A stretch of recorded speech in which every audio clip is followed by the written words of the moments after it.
For the last couple months, me and a few of my friends have been playing on the EolannSMP.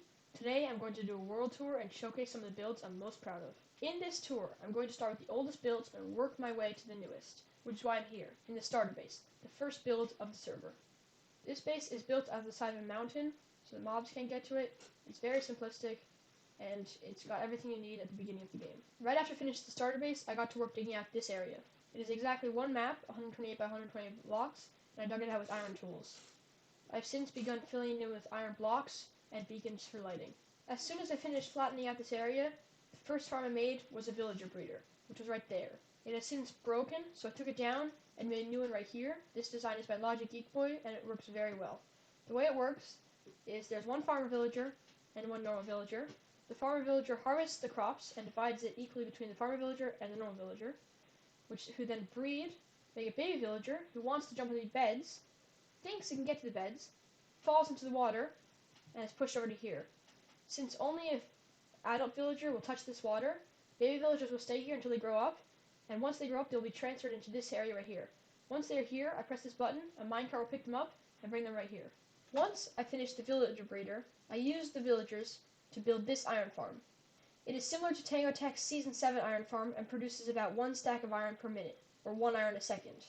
It produces more iron than I will ever need, so I get to use iron blocks for building whenever I want. The next farm on the list is the gold farm. Piglan bartering had just came out, and I wanted to be able to barter large quantities of gold. At the back of this farm, there is actually a piglan bartering setup, although I only made it much later.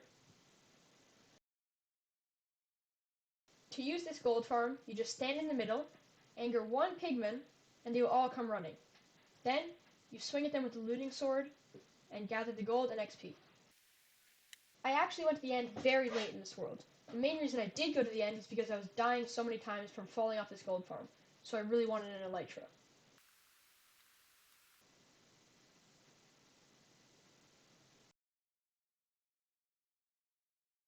Once I did get an elytra, I made this enderman farm. The way it works is there's one endermite in these carpets right here. All the endermen who spawn here will anger this endermite and fall into the hole. Then all you need to do is come down here with the looting sword and kill them, get the XP and ender eyes, and do whatever you want with it. Since the gold farm remained unfinished for so long, this was my main source of XP for a good while. With my newly acquired elytra, I needed a good source of rockets. And instead of making a creeper farm, I made this witch farm. The way the farm works is you replace a witch hut with 3 spawning platforms. Any mobs that do spawn here will be witches since it's still technically a witch hut. On each platform there is a zoglin that will aggro to the witches, pushing them off into this killing chamber. The items from the witches will then get sorted between gunpowder, glowstone dust, redstone, sugar, spider eyes, sticks, and bottles. To make rockets, you need 2 ingredients, gunpowder and paper, which is why I made this sugarcane farm designed by TangoTek. It produces way more sugarcane than I need, and to be honest, that's why I haven't finished it.